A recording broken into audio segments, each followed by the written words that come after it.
Hello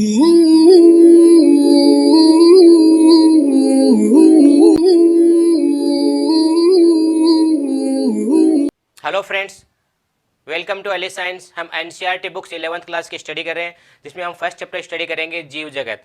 उसमें सबसे पहले हम जानेंगे टेक्सोनोमी के बारे में। अब ये टेक्सोनोमी होती क्या है? तो टेक्सोनोमी, जिसको हम कहते हैं वर्गीकी, तो ये एक ब्रांच है, एक शाखा है बायोलॉजी की।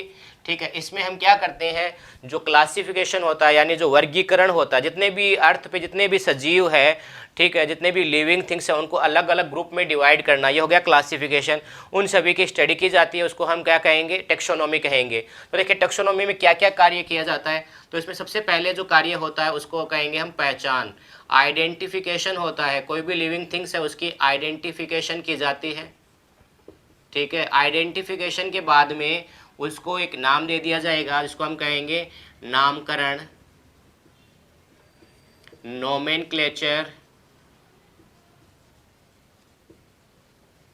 और तीसरा जो इसका पद होता है वो होगा वर्गीकरण, यानी जो सजीव है उनको अलग अलग ग्रुप में डिवाइड कर दिया, विभक्त कर दिया है, वो कहलाएगा क्लासिफिकेशन। ठीक है, तो देखिए सबसे पहले तो हम जानेंगे कि जो टेक्सोनोमी शब्द है हमारे पास, टेक्सोनोमी जो वर्ड बना है, ये वर्ड ऐसा क्यों बना है? तो ये जो टेक्सोन जो है, टेक्सो वर्ड है, ये बना है टेक्सिस से, और टेक्सिस का मतलब होता है अरेंजमेंट, यानी व्यवस्थित करना, अरेंजमेंट करना, व्यवस्थित करना। और जो दूसरा शब्द इसके अंदर होता है वो है नोमिया। नोमिया का मतलब होता है यहाँ पर डिस्ट्रीब्यूशन, यानी वितरण। ठीक है, तो अलग अलग ग्रुप में वितरित करके उनको व्यवस्थित किया जाता है सजीवों को, किसके अंदर, टेक्सोनोमी में। कहीं बुक में आएगा इसकी जगह पर नाम लो, यानी नियम। जो नोमिया है, नोमिया का अर्थ डिस्ट्रीब्यूशन न होकर बुक्स में नाम दिया हुआ रहता है लो, यानी नियम, यानी अलग अलग ग्रुप में व्यवस्थित करने के नियम जिसके अंदर होते हैं वो क्या है, टेक्सोनोमी। तो देखिए यहाँ से हम इसकी डेफिनेशन बना सकते हैं कि जीव विज्ञान की वह शाखा जिसमें सजीव की पहचान, उनका नामकरण और उनका वर्गीकरण किया जाता है वो कहलाती है टेक्सोनोमी। ठीक है, यानी हम बोल सकते हैं taxonomy is the branch of biology which deals with identification, nomenclature and classification of organisms. Complete है। अब देखें ये जो है टेक्सोनोमी है, उसका फादर किसे कहते हैं?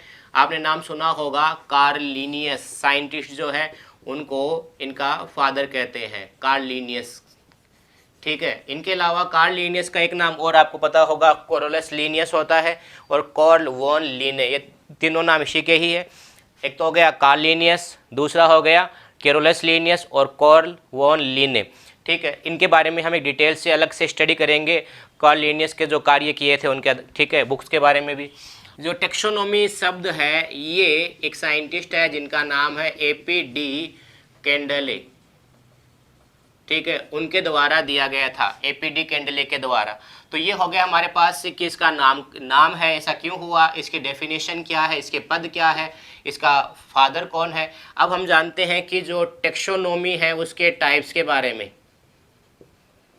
टेक्सोनोमी के प्रकार। ठीक है, वर्गीकी के प्रकार। अब वो कौन कौन से होते हैं, तो इनको हम मुख्यतः दो भागों में स्टडी करेंगे। ठीक है, एक कहलाती है रसायन वर्गीकी, रसायन वर्गीकी, या जिसको हम कहते हैं कीमो टेक्सोनोमी, कीमोटेक्सोनोमी। और दूसरी कहलाती है संख्या वर्गीकी।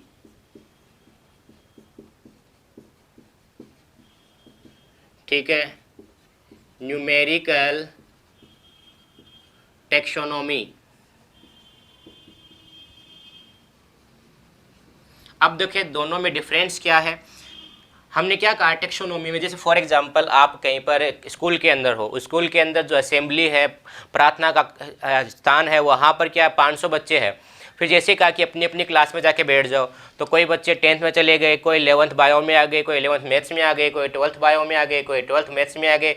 अब ये अलग अलग ग्रुप में बच्चे क्यों डिवाइड हुए, तो उनमें समानता और असमानता के आधार पर हुए। जैसे आप कह रहे हो कि जो बायोलॉजी क्लास में गए 11th बायोलॉजी, तो उनको क्या है 11th बायो की बुक्स पढ़नी थी, ठीक है, जिनको फिजिक्स केमिस्ट्री और मैथ्स का जो सिलेबस है सेम था, इसकी वजह से वो सब एक साथ में आके बैठे हैं। अब जो 12th बायो में गए थे और जो 11th बायो में गए हैं, ठीक है, उनका सिलेबस डिफरेंट था, इसकी वजह से उन दोनों को अलग अलग ग्रुप में डिवाइड कर दिया है। तो ऐसे ही अलग अलग ग्रुप में डिवाइड करने की जो प्रक्रिया होगी वो किसके अंदर होगी, टेक्सोनोमी में। तो देखिए अलग अलग ग्रुप में जो सजीवों को डिवाइड कर रहे हैं, अलग अलग समूहों में विभक्त कर रहे हैं, तो अगर उनमें पाए जाने वाले जो केमिकल्स होते हैं, जिनको हम कहते हैं जैव रसायन, ठीक है, जैव रासायनिक संगठन, अगर उनके आधार पर उनका अलग अलग ग्रुप में डिवाइड कर रहे हैं, या हम बोल देते हैं इसको बायोकेमिकल कॉम्पोजिशन,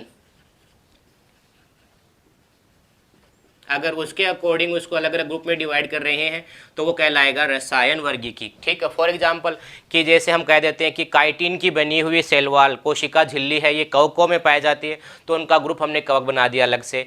अगर हमने कहा कि अगर कोशिका जो भित्ति है, ठीक है, कोशिका भित्ति है, ठीक है, कोशिका झिल्ली नहीं होती, कोशिका भित्ति है, अगर ये काइटिन की बनी है तो हमने इसको फंगस कह दिया, यानी कवक कह दिया। और अगर उनकी सेलुलोज की बनी होती है तो उनको हम पादप के अंदर डाल देंगे। अगर इनकी जो कोशिका भित्ति जो होती है ये पेप्टिडोग्लाइकेन की बनी होती है तो हम उनको बैक्टीरिया बोल देते हैं। तो उनके आधार पर अगर अलग अलग ग्रुप में डिवाइड कर रहे हैं तो ये क्या कहलाएगा, कीमोटेक्सोनोमी।